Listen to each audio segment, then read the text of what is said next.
Hello, everybody. So we're going to be doing a general update. I got a bit of a show prepared, but a lot of stuff has been happening really quick.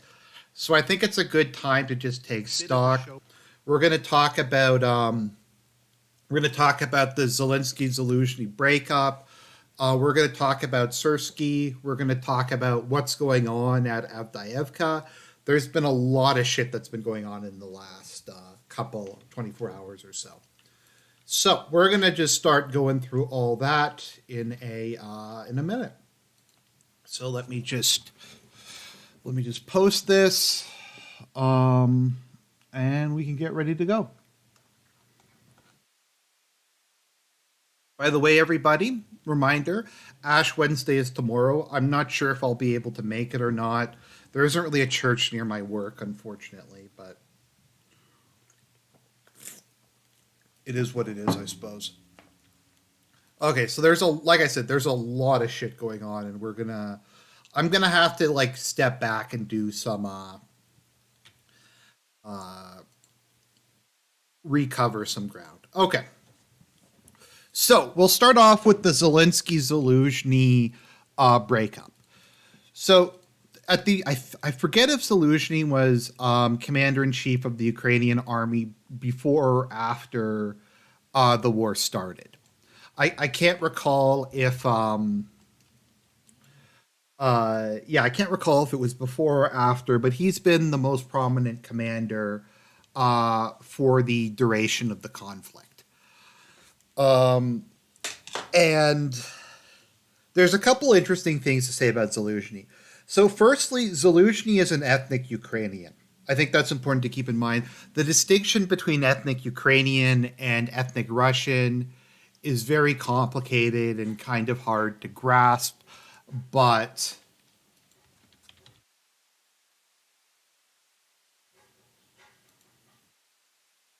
I think Rain's playing with a can or something. Um, but Zaluzhny was, like, from my understanding, 100% Ukrainian.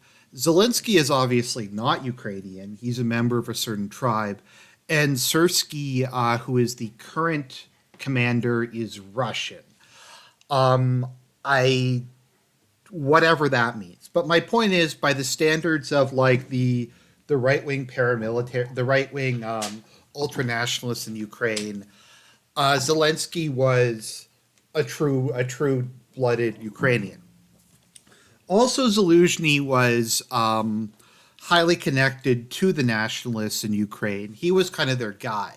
One of the things that's been going on for the last, basically since the war started, is the Ukrainian army incorporated a lot of these ultranationalist groups. I don't mean that as a pejorative. I just mean that as like a descriptor. I call like the liberal Democrats in Russia ultranationalist. It's not meant to be a pejorative. It's just like a description of what they are. Um, is they So a lot of the ultranationalist groups like the Azov Battalion were incorporated directly into the Ukrainian army.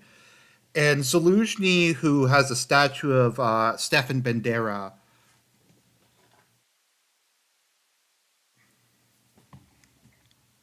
No, the nationalists don't like Zelensky's ethnic identity. No, that's what I'm saying. I'm saying Zaluzhny was an ethnic Ukrainian, and he was very popular for that reason with the ultra nationalist groups because he was undoubtedly Ukrainian. Zelensky is a Jew, and Sersky I think is, I'm not sure if he's like half Russian, half Armenian or something, but he's not considered to be like a full blooded Ukrainian. Also, he was probably a member of the Communist Party because he served as an officer in the Russian army, sorry, the Soviet army.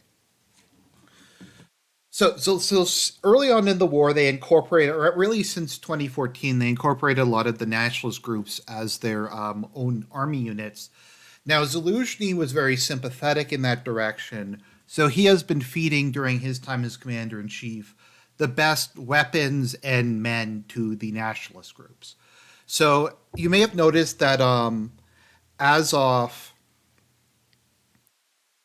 There's a recording of the new commander in chief in the Soviet march in Moscow. Yeah, because most of the people in the Ukrainian army and the general staff had their education during the the Soviet Union.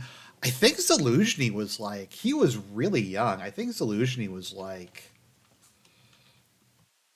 I forget if he was even 40 when he took over. It was kind of ridiculous how young he was when they made him commander of the Ukrainian army. 50. Okay. No, he was 50 when they made. He was, well, 50 now, but he was in his 40s when they made him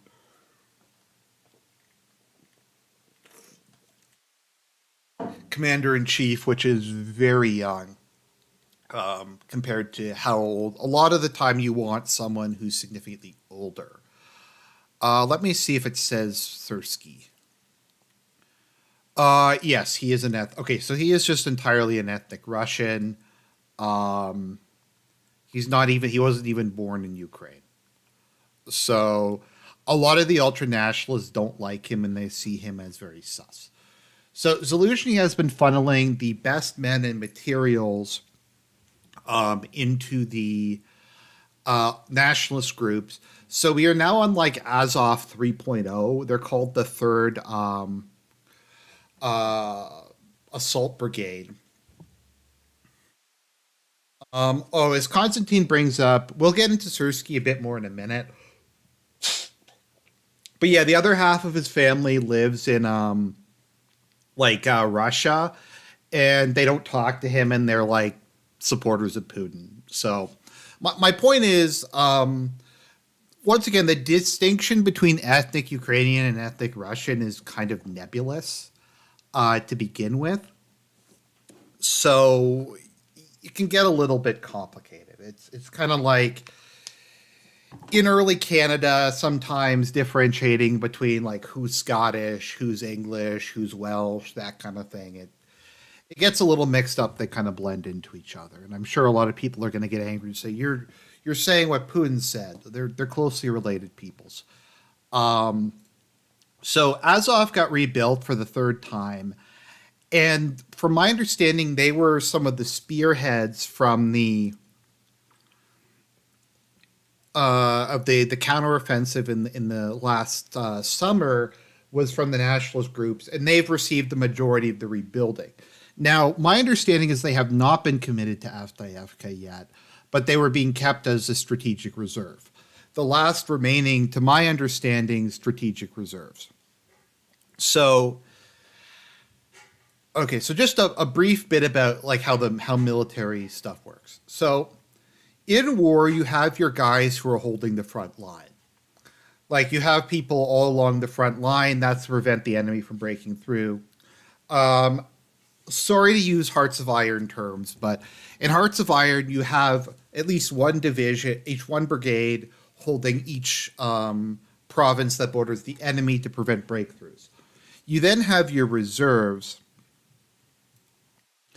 and the reserves stay behind, and the job of the reserves is to be rushed to where they're needed. So if the enemy's attacking, you rush your reserves there to blunt the attack, or if you're going to launch an offensive, you move your reserves there and carry that out. My understanding is the nationalist battalions are the last remaining reserves, at least the last remaining good reserves that Ukraine has. So Sersky is deploying them to Avdiivka. So who is Sersky, and who is Zaluzhny? And let's just take another step back and let's talk about the course of the war.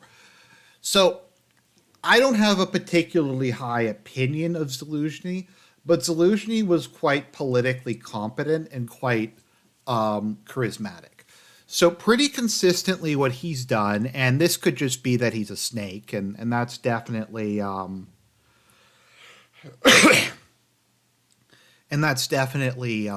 part of it. Um,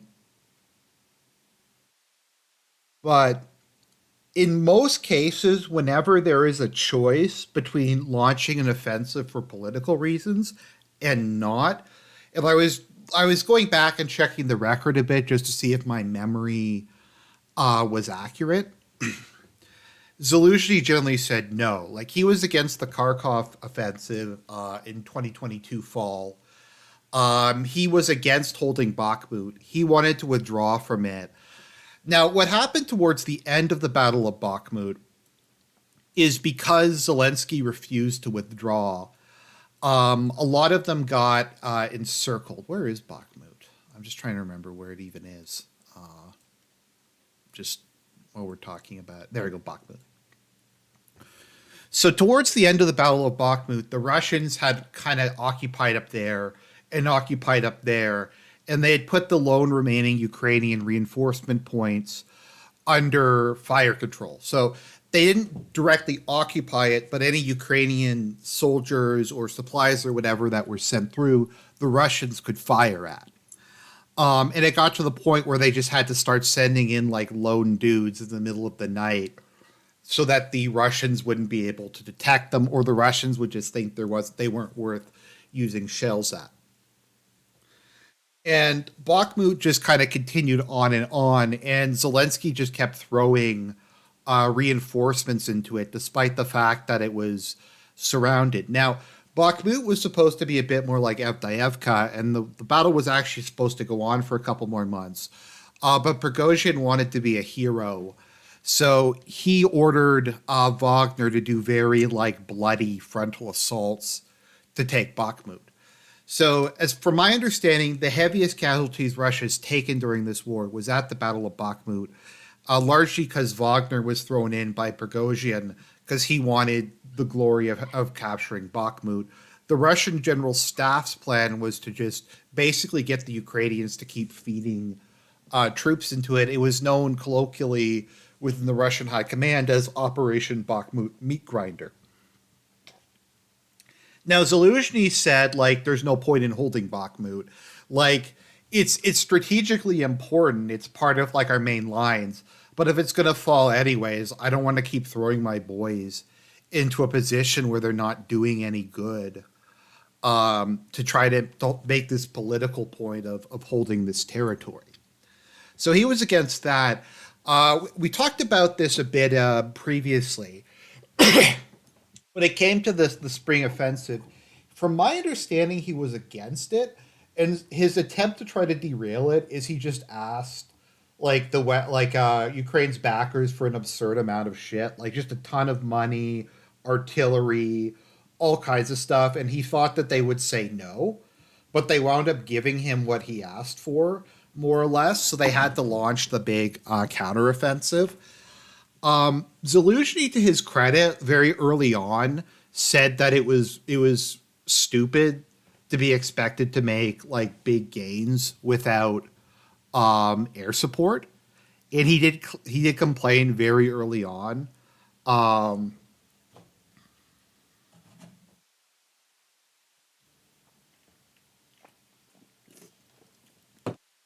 He's just like, we can't do combined arms when we don't have any aircraft and we have very minimal air defense.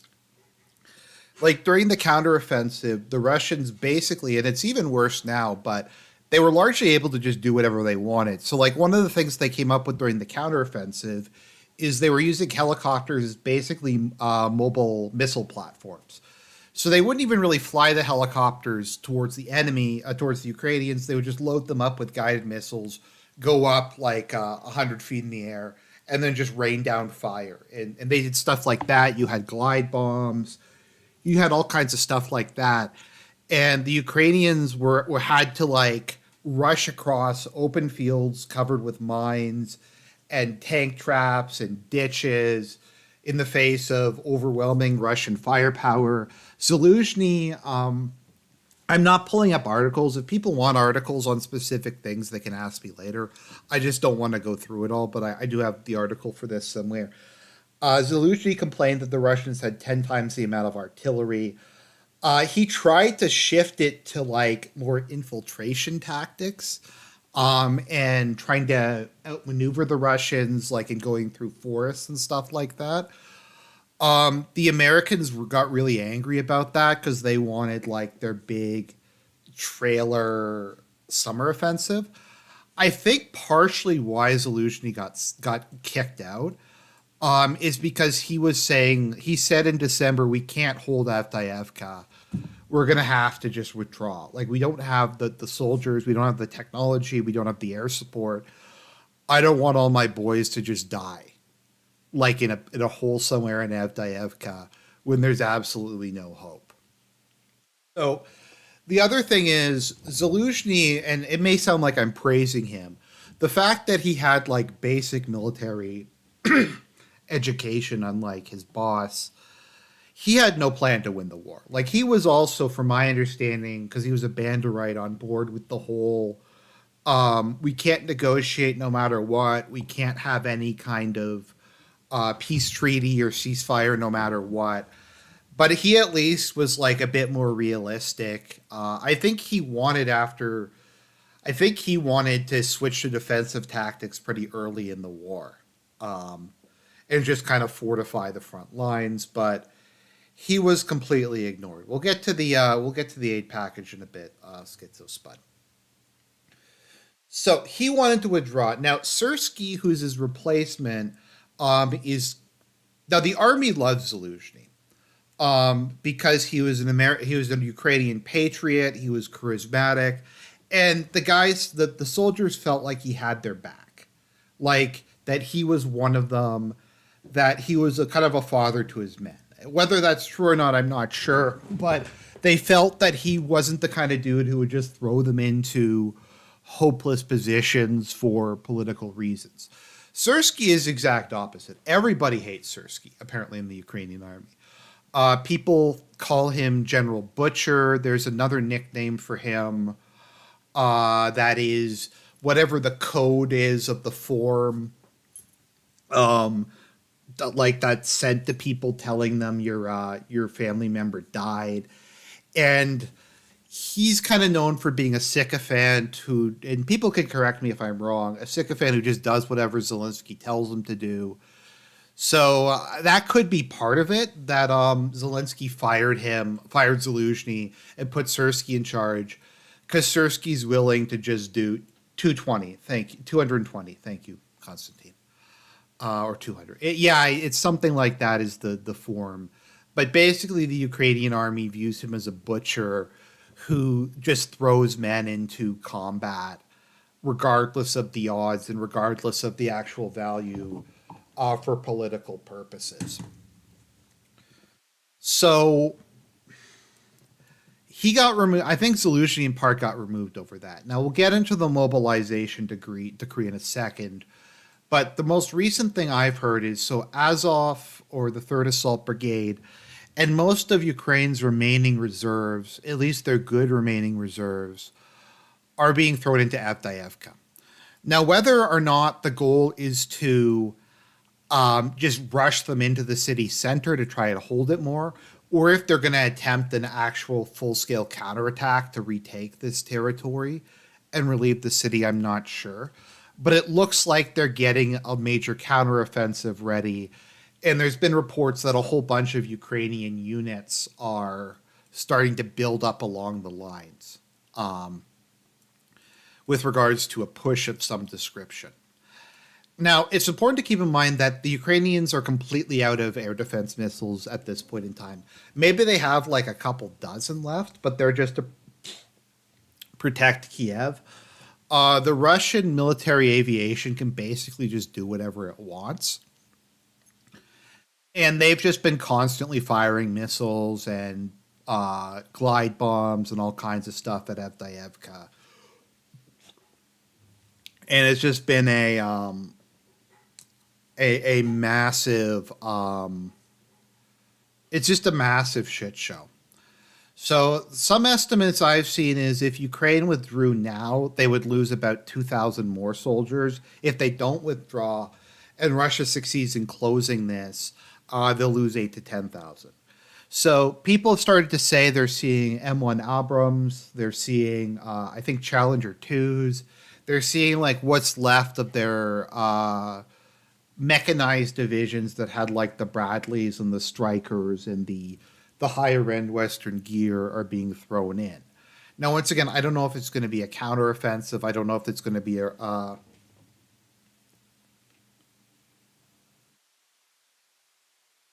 Pretty sure the Russians are using.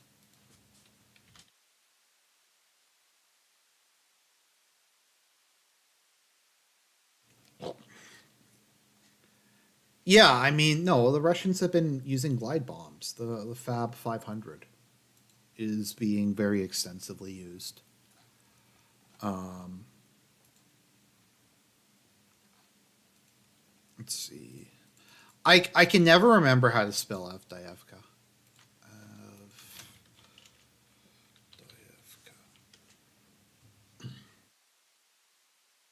Uh, yeah, the Russians are lobbing for manned warplanes hundreds of powerful glide bombs into into Avdiivka. Um, Now the Ukrainians are out of artillery ammunition. Once again, when I say out of artillery ammunition, they always will have some, but they aren't getting very much. There's just a trickle. They don't have enough for a major offensive anymore, and the amount that they're getting, they can use per day is just kind of a trickle. So, what was I talking about that? So what they had tried to do was the new plan was to switch over to drones. Ukraine was going to mass produce first person view kamikaze drones. They were going to build enough of those to serve as a substitute for artillery. Now that wound up not really working. And actually, the what I've heard, just I was looking at this earlier today. Um, sorry, just taking a sip of my drink. Is that there's increasingly less footage coming from the front line because the Russians have dramatically stepped up their jamming systems. And apparently, like Russian soldiers are now wearing like jamming backpacks and stuff like that. So there's the Ukrainian drones are kind of being shut down. We've kind of reached the point in the war where drones are going to work for a while, and then there'll be countermeasures, and then they'll get around the countermeasures, and it'll just kind of be a back and forth. Russia has far more resources, though, to dedicate to this than yeah. So the drones have gotten shut down. Basically, you have the remaining reserves coming up, and we'll see. Kind of what it kind of reminds me of. Also, from my understanding, and I don't think it shows it here, but the Ukrainians have finally given up on the where was it? Because there was the like bridgehead they tried to the Krinky bridgehead. I think they've finally given up on that. Um, and they pulled their troops out of there, and they pulled a lot of their soldiers out of Kherson and Zaporozhye, and they're all being moved to Avdiivka in preparation for this counteroffensive. So we'll see if this actually happens. Once again, this stuff is all rumors. One of the things though that I really do notice is that the Russians are very radio silent on stuff. Like they very rarely make any kind of announcements. Stuff just kind of happens. Like they'll just kind of do things without like announcing them weeks in advance, which is kind of a novel concept in war. That maybe it's not a good idea. Like I get that there's spies everywhere. I get that there's drones. I get that there's spy satellites. And operational surprise is kind of difficult nowadays. But even so, you shouldn't make it like easier for your opponents.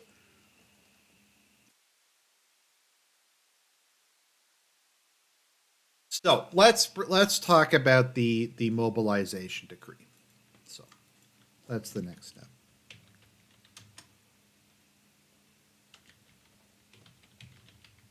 Yes, it's called OPSEC. It's like you don't announce things. Like probably the best example of this was like D Day. If you ever want to read about D Day, like the Allies had amazing OPSEC for that. Like they put camps in like different parts of the country that they weren't in. They leaked all this information about they were going to be attacking different places and they attacked.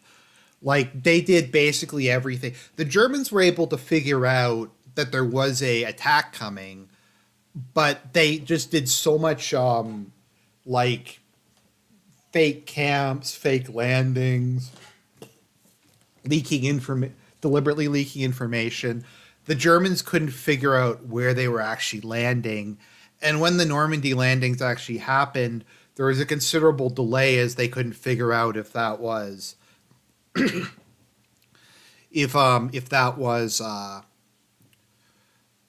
the main attack or that was another feint. And once again, it's hard to maintain operational surprise, but like to me at least, if your enemy figures out what you're doing 48 hours in advance, that's better than them figuring it out like 2 weeks in advance. Just saying. Maybe I'm crazy. So I've talked about Ukraine's what was that report called? Population. I'm trying to remember what the report was. It was some.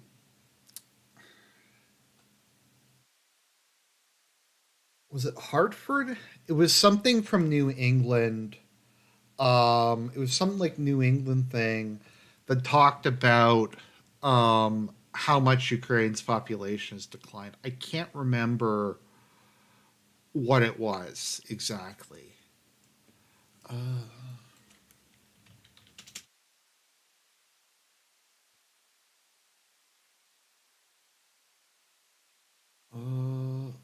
I can't remember.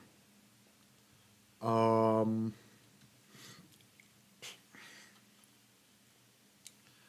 okay, so some statistics I've seen suggest that Ukraine's population prior to the war was about 35 to 41 million.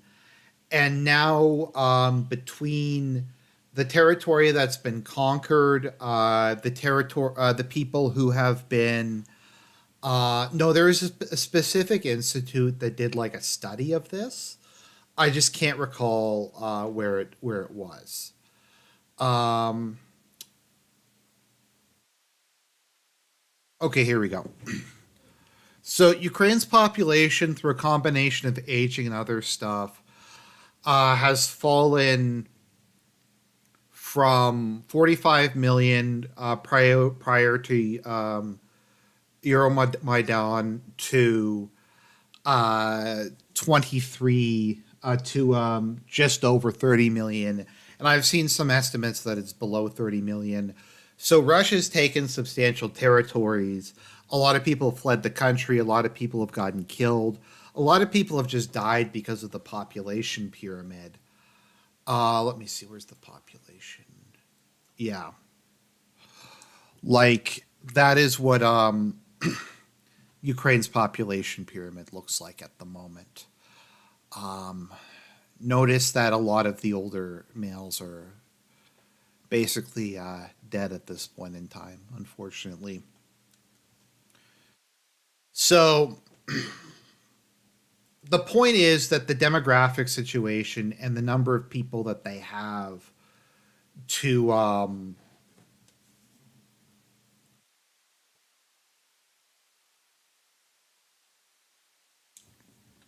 is a lot lower. So at the moment, the current draft age in Ukraine is 27 to 60, if memory serves. So if we look at the demographics, we start there and then go up to there. Now the issue is lowering it to 25 will basically do nothing. There's not very many people in this cohort. There's very few males in this cohort. But what it will do, and the reason they haven't lowered it beforehand, is it really hasn't done that much to to feed their manpower crisis. But the lower they go, the less of a future the country has. Basically, all the males in this group are either conscripted or in the process of being conscripted. And so Zaluzhnyi said before he left to Zelensky, we're going to have to conscript at least 500,000 more people. if we want to keep the war going. Here we go. Okay, so yes, the estimate is 29 million. So what is that? It's a lot. Okay, so they're in a crisis now. The issue is there's also the other problems that we have is uh, previously the Ukrainian government had mostly been taking like ethnic Hungarians or ethnic Russians or rural people, basically the people that the nationalists don't like or that basically don't have the money to they don't have the money to bribe people. So, from what I've heard, and I don't have a specific source for this in front of me, but the urban middle class and upper middle class have not really been drafted very much so far. It's mostly been people from the regions bordering the Russian occupied territories. I think people from like Kharkov and Odessa and people from Galicia and those areas of Ukraine. And broadly speaking, the urban middle class has been able to bribe their way out of it. So expanding the draft to include those people would be very politically difficult. And you have what's her name, Yulia.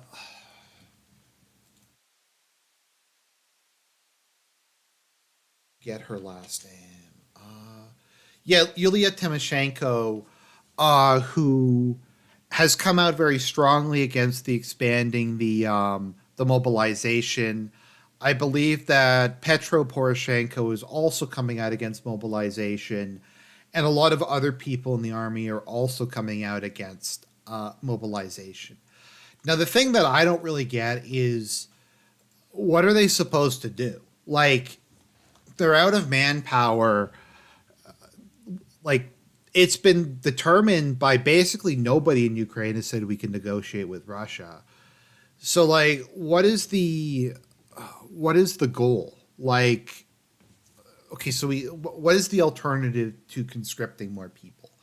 I just don't really get what it is, and I posted this on YouTube, and I'm like, can anyone explain this to me? Like, all these people are like, we can't do more conscription, and it's like, well, then what else are you going to do? Like, what other options are there? Is the idea that they're going to be um, the idea that they're like NATO is going to send in like an expeditionary force of hundreds of thousands of people? If like the Russians are just going to run away? If they're going to get a whole bunch of like modern weapons, like I said, the Space Marine strategy. I just honestly like to Zelensky's defense. I don't know what else they're supposed to do, and this is probably also the reason why Zaluzhnyi got fired because Zaluzhnyi kept saying to Zelensky, "I need another round of conscription," but whenever it would come out in public, he would either say that he was like against it or he refused to endorse it or something. So basically, he told Zelensky to take this massive political risk of doing something unpopular. Well, he himself didn't take any of the blame for it and just kind of snaked him from behind the lines. So once again, I don't know what they're like expecting. If they're not going to negotiate or surrender, really all they can do is just keep conscripting more people and throwing them into the front lines. A lot of the Ukrainian commanders are basically just keep complaining now that here's the other thing. Here's the other important thing. The issue is not even necessarily a lack of manpower. The issue is a lack of trained manpower. Now, even if Ukraine was to somehow conscript another million males tomorrow, it takes months to make a man into like a passable soldier. Like you can get, I think basic training, and somebody can. I looked this up once. I think training in the army to become an infantryman in the U.S. is about 6 months. someone can correct me if I'm wrong. I think basic military army training is like 3 months, and then there's more training to become a infantryman, and then there's all kinds of other stuff you have to do after that. There's a difference between being like basically trained, like full training, and then experience, not necessarily in war, but doing like maneuvers, um, getting used to doing drills, all this sort of thing. This stuff all takes time. And when the Russians did their round of mobilization, they have, to my understanding, not sped up the they have not sped up their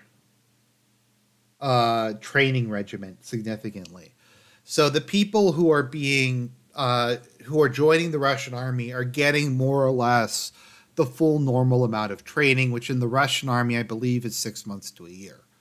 So when those guys go into combat, they aren't experienced or anything, but it's not like they're sending just people off the street who haven't had proper military training. That's part of the reason why it's taking so long, is because they aren't really willing to throw like conscripts in.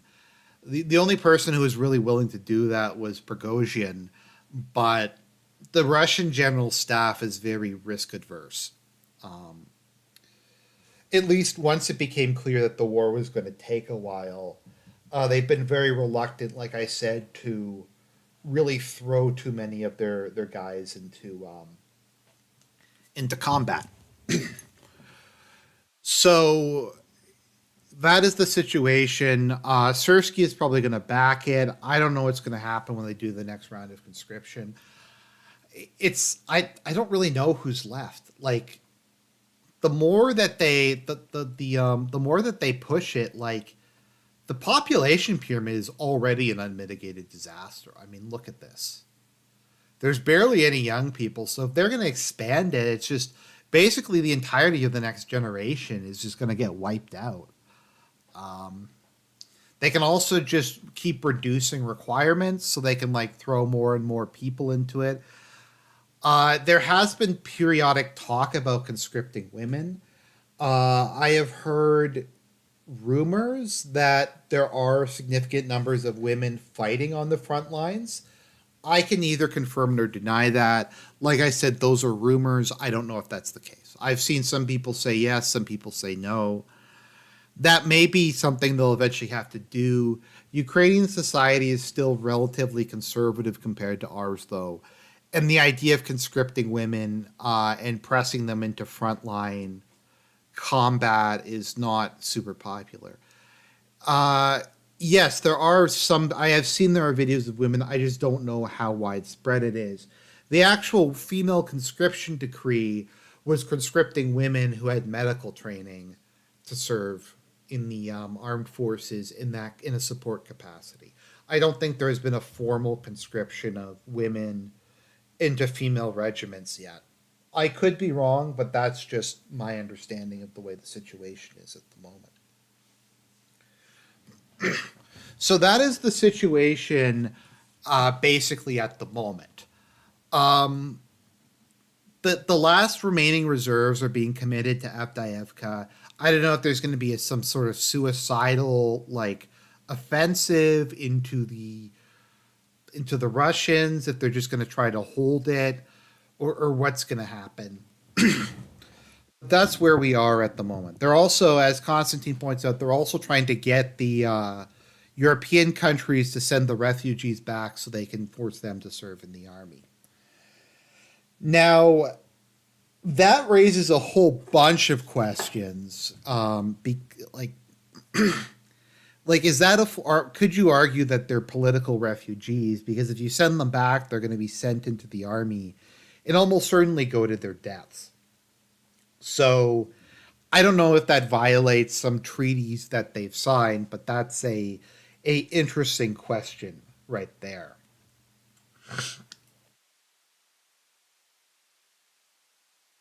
So we have that at the moment, and this brings us to the whole just debate in the EU and in the Congress. Now, the EU has been basically, I don't know if they managed to carry out. By the way, RIP for Poland. As soon as Tusk came to power, he's established what appears to basically be a totalitarian regime. He's like mass purging the media, the government. They're implementing hate speech laws. Poland is just going full on. It looks like it's gonna be like Western Europe within a couple of years, is how fast they're speed running dystopia. Um, but yeah, so we have the money that's going to come in from the EU. Who knows if like it's actually going to come in? Like part of the whole thing, part of the way that this is sold in Europe and in America is the money's not actually going to go to Ukraine. It's going to go to the military industrial complex in our country. So it's like we have to give Ukraine money, but the money's actually not going to go to Ukraine. It's going to go to like these worthless military contractors who aren't capable of producing shit. So the Senate has passed a bill that gives a bunch of money to Ukraine, to Israel, and to Taiwan. The border aspect of the bill was taken out. So Johnson has pretty consistently said, no, gay marriage might be legalized soon in Poland because like the current government is just gone like I think they've actually started just massively repressing the media. They've started arresting political opponents. Like I think they broke into like Duda's residence and arrested some law and justice parliamentarians. It's gone like it's getting full police state there, from what little I've heard out of Poland. Um, so what was I saying again? Where was I?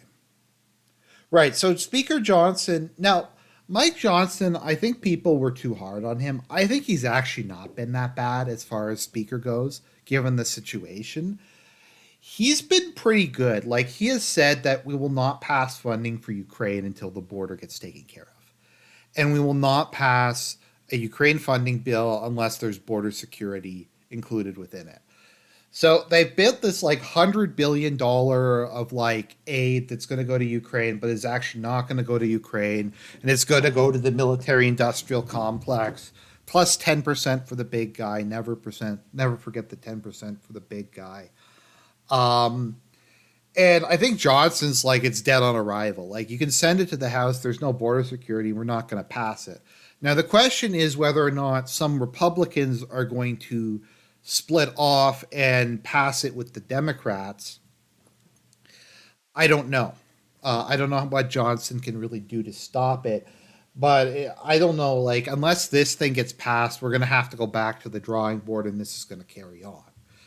Now, part of the issue is, and this is something to keep in mind, when the US passes like $100 billion aid package, it's not like that money immediately just shows up in Ukraine's bank account via direct deposit the next day. Um, that's not like how these things work. They have to like sign the contracts, they have to build the stuff. Even if they're giving like their own weapons, they have to they have to get the stuff, make sure it's combat ready, put it on transport ships, put it on transport planes, fly it to Ukraine, get it set up there. This stuff takes time. So even if they were to pass the $100 billion tomorrow, who knows how long it would be until like any of it gets there. What they probably could do is they could probably send some of the money ahead so Ukraine can keep paying its civil servants and pensioners. But when the actual like weapons would get there, and part of the issue is once again there just aren't any weapons to buy. Like let's look at this.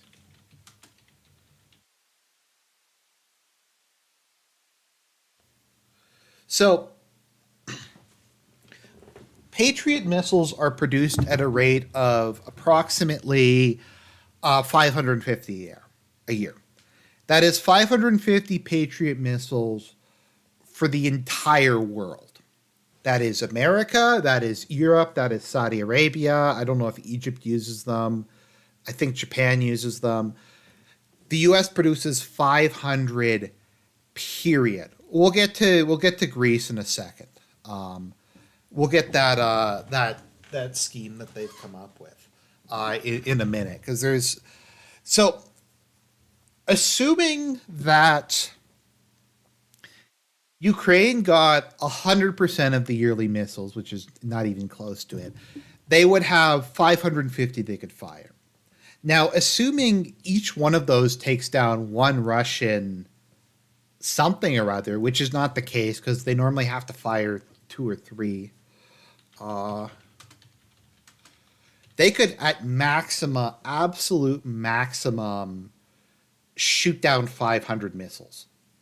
Um, Now, Russia has launched over the course of like the last 2 years something like 7,400 missiles. It's probably more than that. So, like one attack was 84. So, assuming that the Ukrainians like fired two Patriots at each of those, that's like a third of the world's total production of Patriot missiles. And that is a single attack. And this is just how many they're doing. Also, they can't shoot down. I'm pretty sure you can't shoot down hypersonic missiles. The Ukrainians claimed you could shoot down hypersonic missiles, and then they claimed they couldn't, and it keeps going back and forth. But my point is, this is the air defense systems they have left, is whatever Patriots the US can give them. Now, they had at the start of the war Buks and other Soviet anti air missile systems.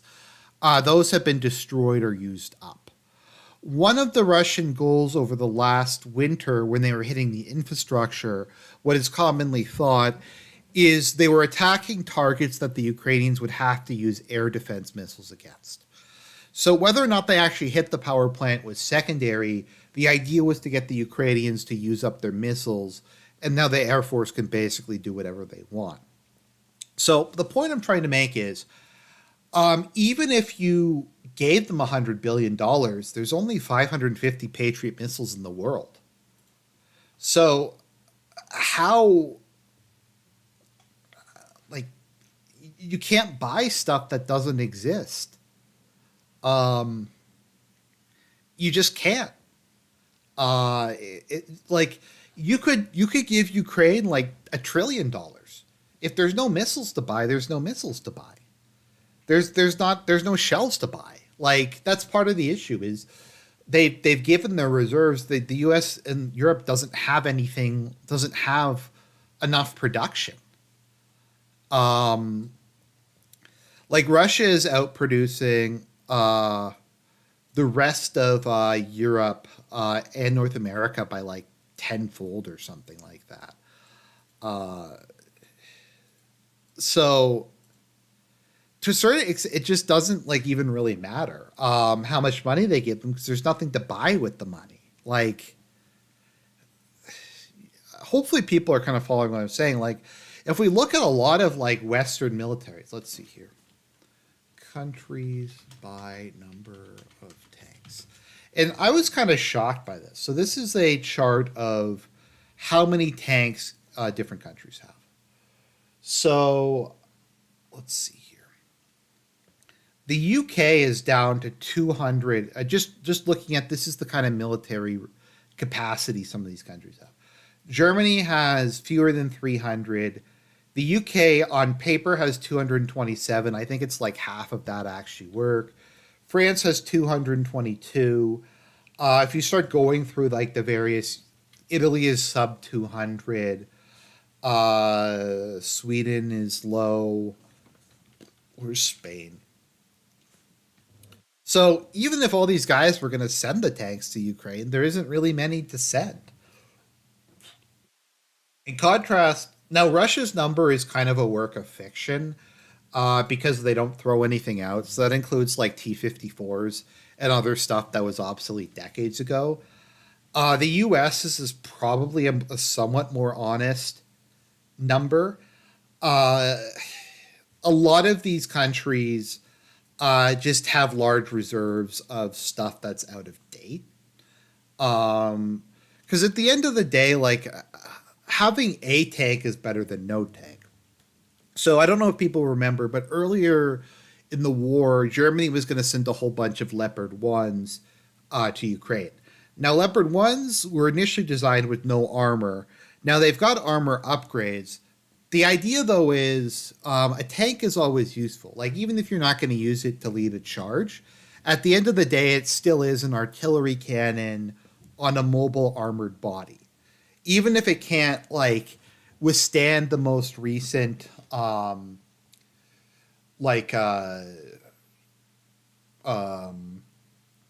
anti-tank missiles, it can still obviously block small arms fire, shrapnel, probably artillery rounds if they don't hit it directly, autocannon, stuff like that. And it is useful to have like even crappy T-54s or Leopard 1s just in the background and just firing. I mean, if you're an infantryman, you appreciate any fire support you want. So if you can call in a couple extra tanks from a ways away, then that is helpful. Like also, a lot of these are just used in reserves and for training purposes and stuff like that. But my point being is Ukraine currently has more tanks than probably Western Europe put together. I don't know why Greece has so many. That's kind of weird to me. I don't. They must. A lot of them must be really old or something like that. But you kind of get the point. Let me see here. America yearly shell production. So the United States produces 100,000 artillery rounds a month. So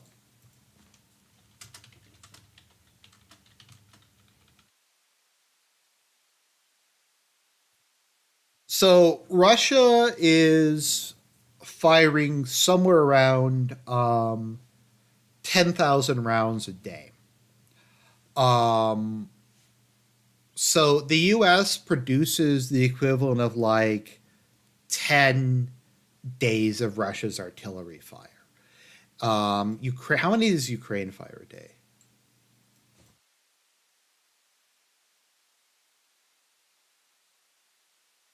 Okay, they claim that Ukraine, okay, during the counteroffensive, it was 600.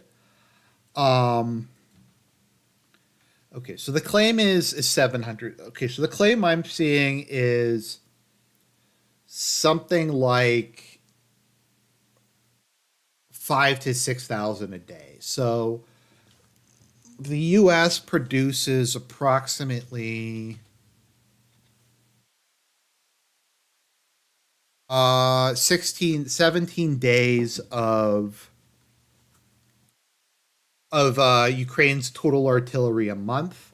The EU produces like barely anything. So together they produce maybe like 2.5 weeks worth of our artillery shells. And keep in mind, this is all their artillery shells. This is assuming that the EU and America keep none of them for themselves, and 100% of them uh, are going to be. Wait a minute, what is this? We're at 28,000 a month today. This was September. Okay, so it's like 4 days. It's less than a week. Okay, so it's literally they produce like 1 week of firepower. Uh so here's the new one. The U.S. is going to sixfold produce it within by 2028. The Ukraine war is definitely going to be going.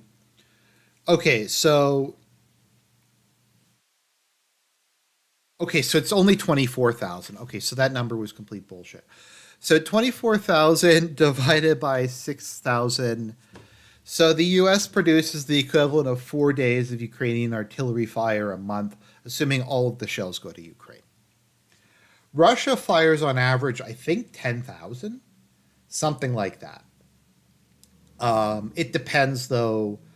uh, what part of the war that we're at.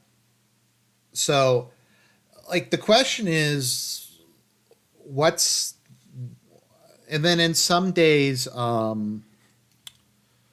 yeah, Russia is. It depends though. Boosting its production. How is Kiev building? How can Ukraine build artillery shells when it has no air defense? Like the Russians can just. You think like the Russians are just going to go? Oh wow, they're building the shell factory. We're definitely gonna like try to do that. So Jungle Joseph Burrell said this week the bloc will ship only 524,000 shells by March. I think that was the entire year. Um, okay, so yeah, so they're way behind. 1 million isn't even really enough either. Yeah, Russia vastly outnumbers us in daily artillery attacks. It's between 5 to 10 times as much. Now, once again, like getting back to this whole narrative, I thought Russia's army was in tatters.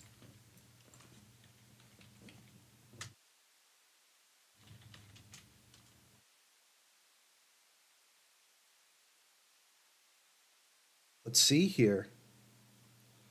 Russian are let's take a look at the geniuses over at this. Russia is artillery production is falling short. It's they're out. Russia is down 75%. It's a struggle. They're losing, guys. They're losing. Russia needs fresh artillery barrels. They're just out of they're completely out of it.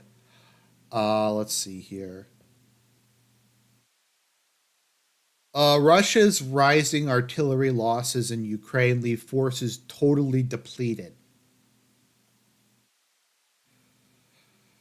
Uh, so Russia's out of artillery, but according to where was that article I was looking at? Okay, so this article from Politico. When was this put up? Does it say? No, it doesn't say. Why would you want a date? I'm just trying to see. Does it have the date anywhere on this? Okay, here we go. So, according to February 1st, Russia has a 10 to 1 artillery advantage. But 2 months ago, Russia was out of artillery. And this is what I like. I keep shitting on the media. Like, when this is over and people look back on it, why should any of these people like ever be taken seriously again? Because they just lied. Like they just lied so much about everything. Oftentimes, even like in the same newspaper in like the same week. Uh, so that's where we are. Like, and then we have like let's see here, Russia 90% lost. Yeah, we got this one. Russia has lost 90% of its pre-war army. U.S. intelligence officers say this is from 2 months ago. Yep. So it's over. It's lost 90% of it. It's lost more than 2/3 of its pre-invasion tank force. Um, 90% of all its military equipment. So if Russia lost 90% of its equipment and it's firing 10 times as many shells, does that mean that Russia's army was 100 times the size of Ukraine's at the start of this? What? 90% of the Russian army is dead. I get that they recruited more people, but that's still have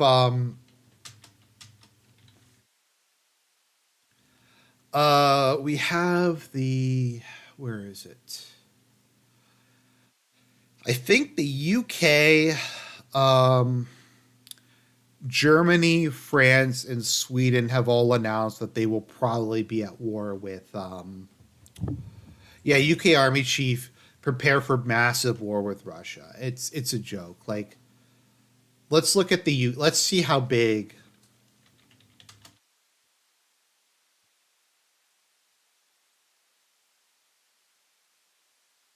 Let's see what the size of the UK Army is, shall we?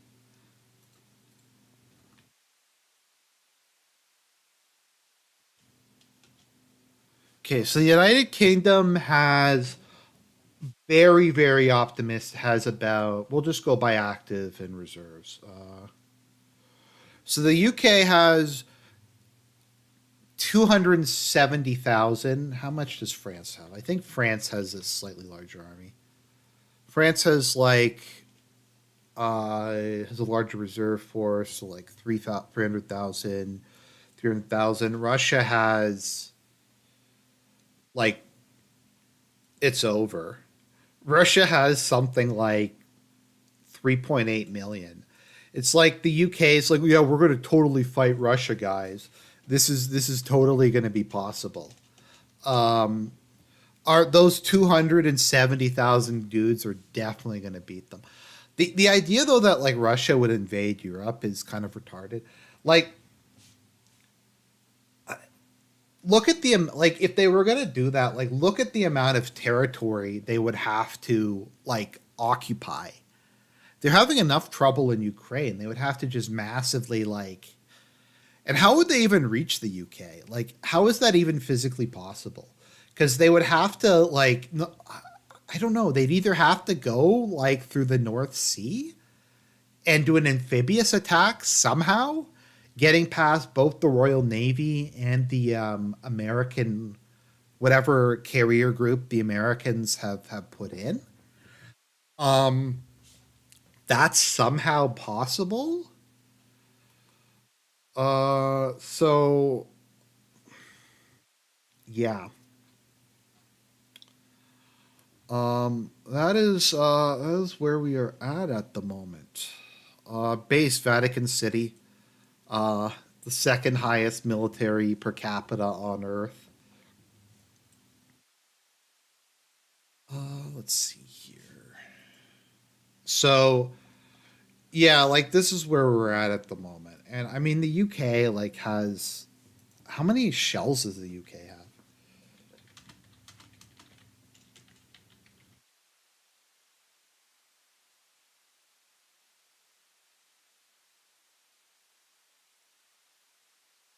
UK has run out of equipment to give. Let's see here. Uh,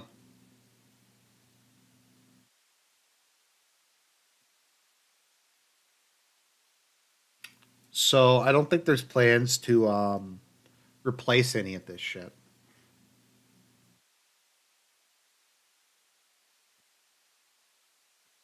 Also, like, what would what would Russia want even have to gain from invading Europe?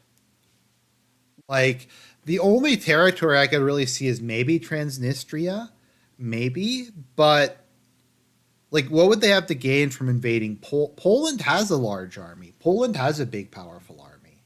I don't think they really would want to fight the Polish army. Oh, it's not as big as I thought it was. I thought Poland was undergoing like a massive military expansion. Um,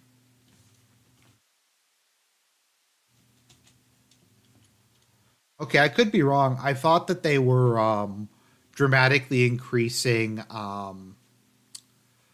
the size of their army in response to. Wait a minute.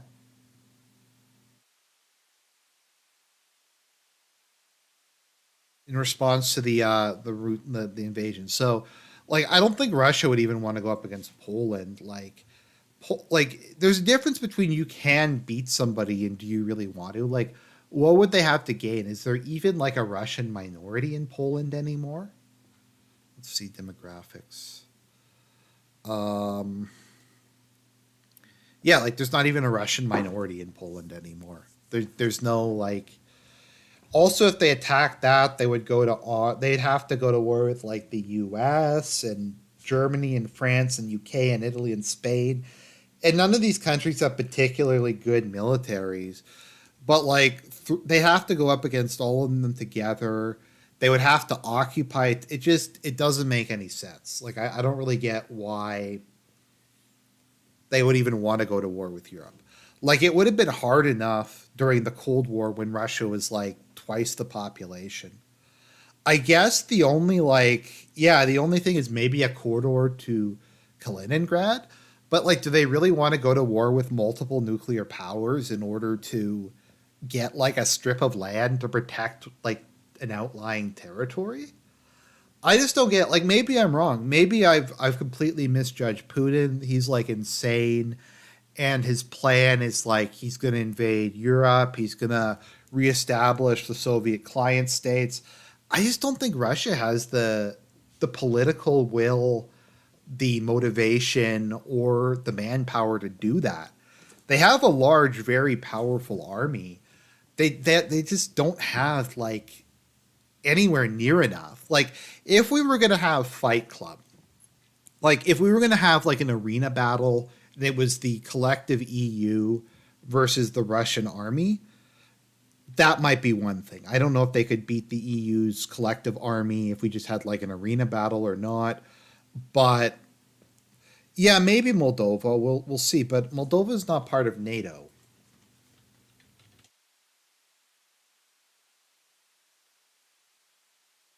I'm pretty sure Moldova isn't part of NATO.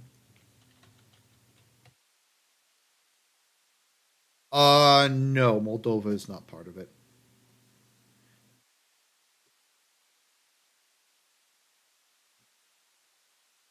Moldova is not. Um, so I also don't know if they want to go to war with Moldova or they prefer to. It's I don't know. I have no idea what's going on with Transnistria. The point I'm making is Transnistria maybe Moldova is an open question. I don't see them going into Poland or even the Baltics. Or no, maybe the aren't the Baltic states part of NATO? I just don't think that Russia wants a war with NATO. I could be just very naive about that. I just don't think that's something they really like are interested in at the moment. Hey, Rain, you want to give a meow for the people who are watching? You want to give a little meow? No, she doesn't want a meow. She just wants her ears rubbed. Is that all I am to you, girl? Just the human who rubs your ears, I guess.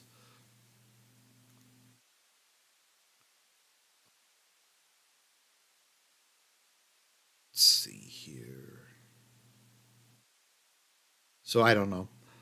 Also, Turkey is pretty tough. I don't think Russia wants to go to war with Turkey under any circumstances. Turkey has a Turkey is the biggest army in NATO after the U.S. I think by like a considerable size.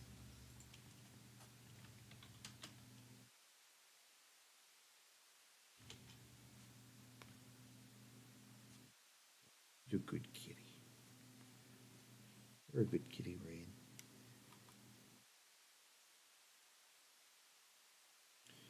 I think Russia would honestly just want like a neutral Moldova. Um, the whole Transnistria question, I just don't even really know at this point in time. Let's see here. Just trying to find it.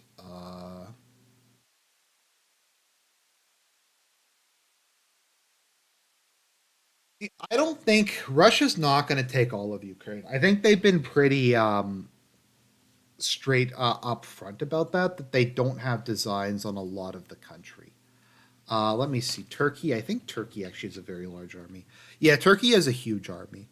Um, Russia would not want to go to war with Turkey. I don't think Turkey's army is even that bad. Maybe people in the chat can let me know. My understanding is the Turkish army is not bad, um, considering for like a Middle Eastern country.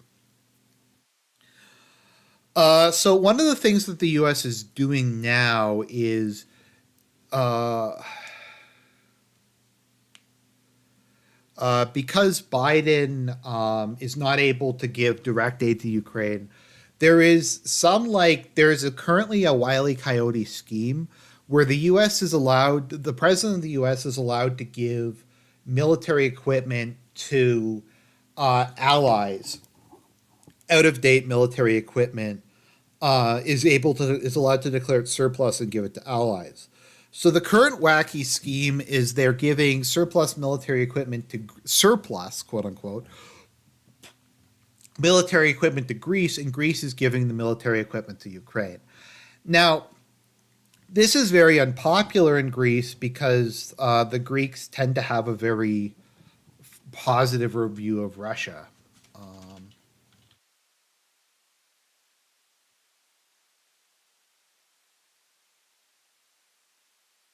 Is that listed as a?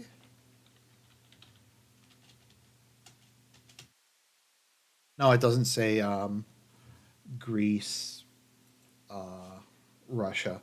But my understanding is Greece is very a lot of the Greek population is very not necessarily pro Russia, but sympathetic to Russia, kind of like how Serbia is.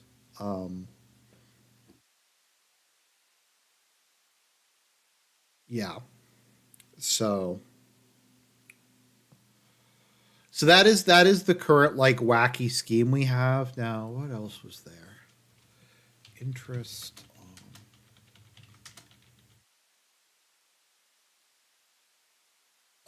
So the other wacky scheme we have is that they're going to seize Russia's frozen assets. Um, so Russia has something like $300 billion of frozen assets in EU and America. So these were frozen at the start of the war. They were there. They've been frozen, and they have been just gathering interest in the meantime. Now, since the beginning of the war, there has been this idea that we're going to be taking that they want it. They want that money. They want that 300 billion. I mean, it's going to be 270 billion after 10% for the big guy, but they want that money. I personally think that Russia has ridden that off and wrote it off as soon as it was grabbed. But taking the money when they're not at war with Russia is such a bad like even people like the Economist, the Financial Times, like the most like rabidly anti-Russian papers have been saying don't take the money because if you just seize the money and not all of that is even like Russia. I don't think it's all Russian central bank assets. It's like a bunch of uh like private individuals too. So they're just like we're gonna steal the money. We're just gonna grab it. Uh, it's a it's a genius idea, and this has been their attempt. So like we had like one of the it's like an hour into the video. One of the gayest plans I think I've ever heard in my entire life, and I wanted to bring this up. Uh,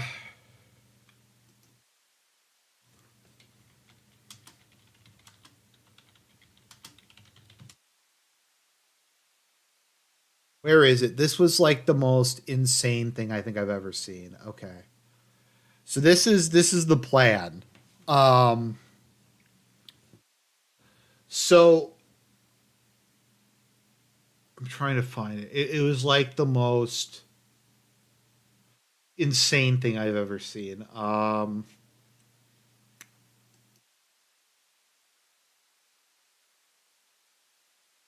Oh, okay. Reuters is behind a paywall. I'm trying to find it.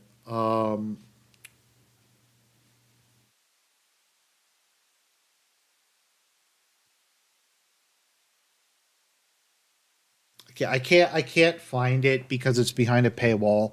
But the idea was that they were going to take the Russian assets and use it to take out loans using the Russian assets as collateral, and then demanding that Russia repay the loans that they took out, and then using that as Russia defaulting on the loans and seizing them. I'm trying to find like where to even explain it. It's like like the gayest op I think I've ever seen in my life. Loan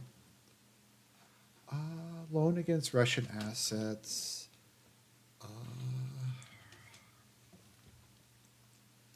I'm just trying to find where it is. I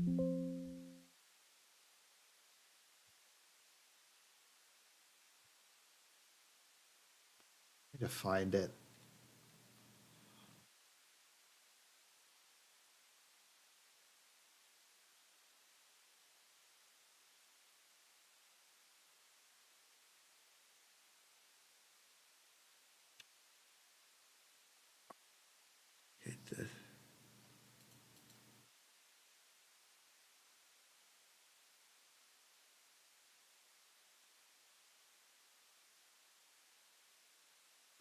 Okay, so they want to take out loans using the Russian assets as collateral and then defaulting on the loans so they can seize the Russian assets on the grounds that, like, I can't explain it. It's like the most insane thing I've ever heard. Like, okay, so let me try to think of an example of this. Okay, let's say you take out a mortgage on your neighbor's house, and then the bank goes to your neighbor and is like, "You need to pay this mortgage." He's like, "I'm not going to pay it. I didn't take out the mortgage." And then the bank takes his house. That is like what one of the plan was. Um, I can't even explain it. It's so insane. Like it was so retarded. So that didn't go anywhere. Because no one could even figure it out. Like, I'm actually having trouble like even explaining what the like the Wile E. Coyote scheme was. You didn't find it. Uh,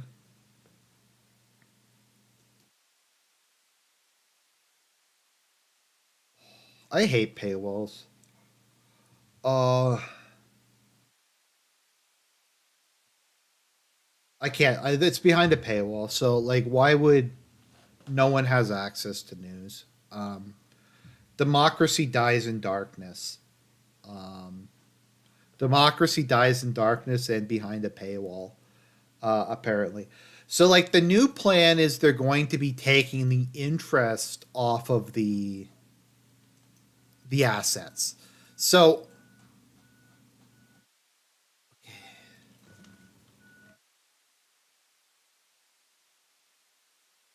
all seizure of frozen assets. Okay.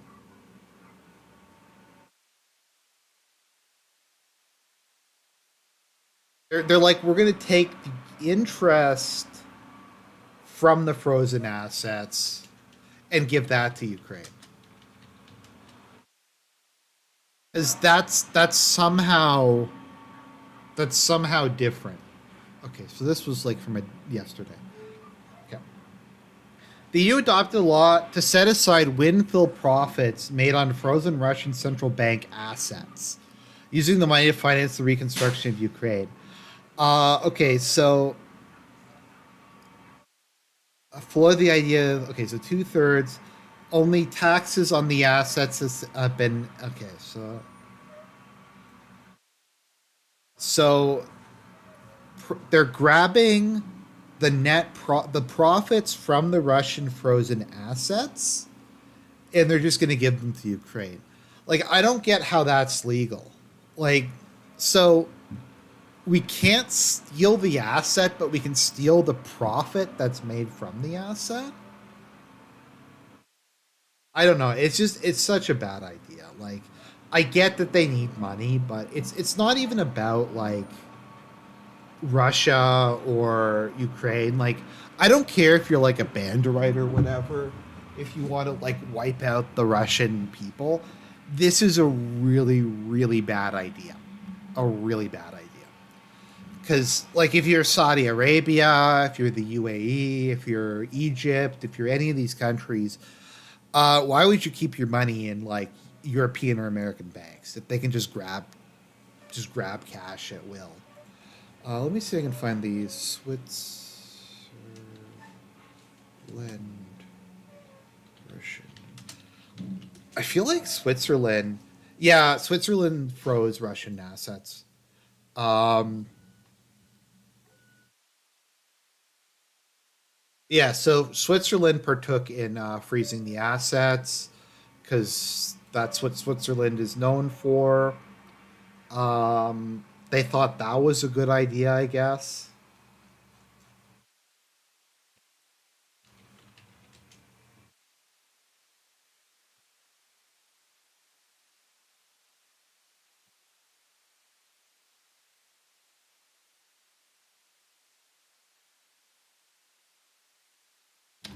I think Switzerland turned over. Uh, yeah, I think the U.S. forced Switzerland to like turn over the identity of a bunch of the clients. Um, okay, so Jonathan uh, Apodier asked for the opposite reason. Why don't they want to keep their assets at home? Well, because they want to invest in stuff. Like there's all kinds of stuff. Like maybe they want to invest in like power plants or stocks or there's some companies that do a lot of business with Russia and they want a piece of that. I mean, countries and like companies like to diversify their assets. They like to spread it out a bit. Like the Canadian pension plan owns stuff in Korea, it owns stuff in USA. You just want to diversify your assets. Not sure really how to express it beyond that. So yeah, so Switzerland basically just turned over a lot of the like private banking information of people, and it's so I think Russia has written this off, and I think they wrote this off a long time ago. This ongoing thing is really bad optics.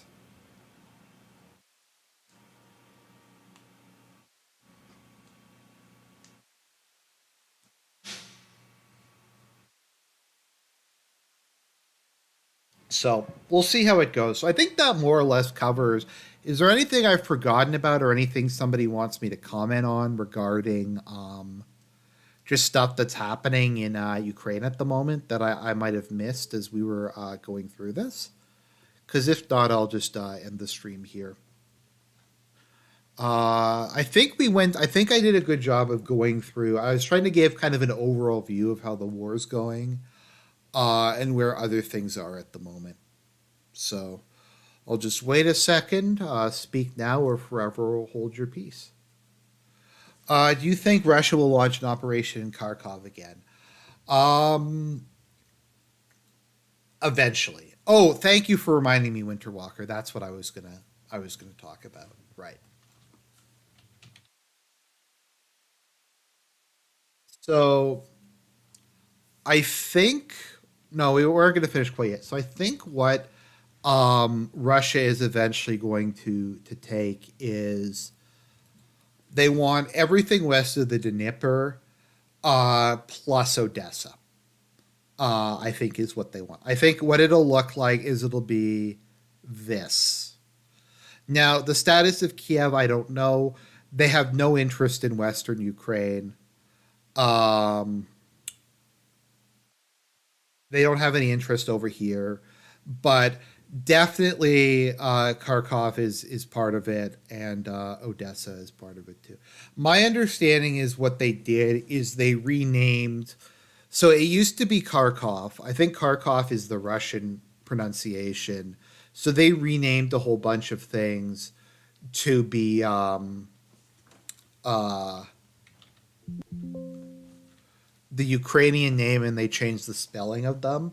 This is something annoying that a lot of people have started to do. Um, Turkey's the best example of this. Like Turkey changed its name. Yeah, now they're like we have to say Turkiya now or whatever the hell it is what they've tried to change their name to. It's just really annoying. Um, they also changed. Although I have a friend who's a linguist who says that in a lot of these cases, the Russian pronunciation would be the same, and they just made it up. So yeah, so Kiev is now Kiev, also spelled Kiev. Wait, that's also the spelling? Okay, so what?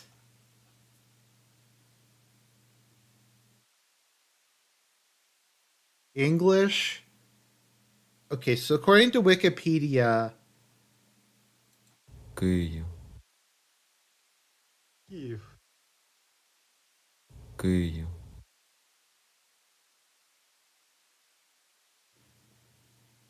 Киев, okay, well, Kiev isn't even the Russian pronunciation. Kiev is the like English pronunciation. Київ, Киев, The Russian and Ukrainian one, at least to me, sound about the same, to be honest. They don't have the Ev on the end. Киев, Київ, I don't know. Neither of them pronounce it Kiev, so I don't know why they renamed the city. I think they renamed Odessa. Let me see.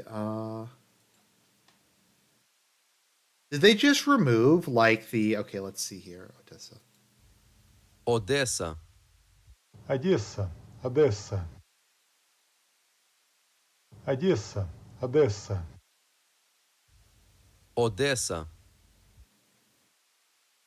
Okay, I don't get why they changed the spelling of it like for some reason. I don't really get it. I guess they removed one of the S's from it. I don't know. It's all really weird. Let me see. How let me look at Kharkov. How is it? Like so some of what happens is it's not even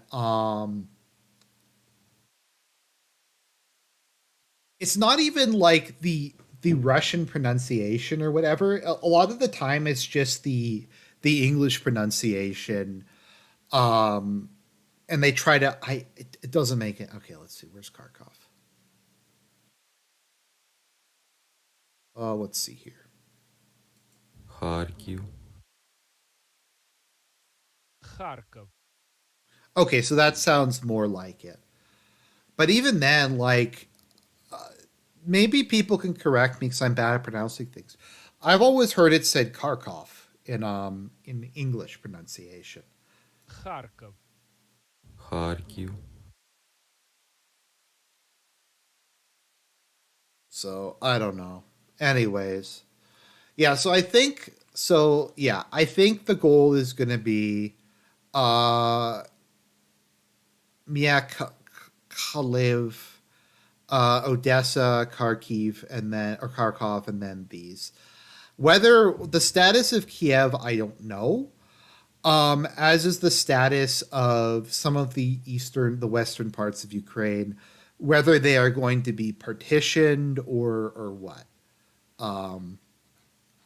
Because this is like a long term like theory that some of the like super pro Russian people have, which is we're gonna partition Ukraine with Poland, and like Poland is gonna get like Lviv and Volyn, and then Zakarpattia or whatever is going to be partitioned with Hungary, and I don't know. Anyways, that is our story for today. God bless. I hope I gave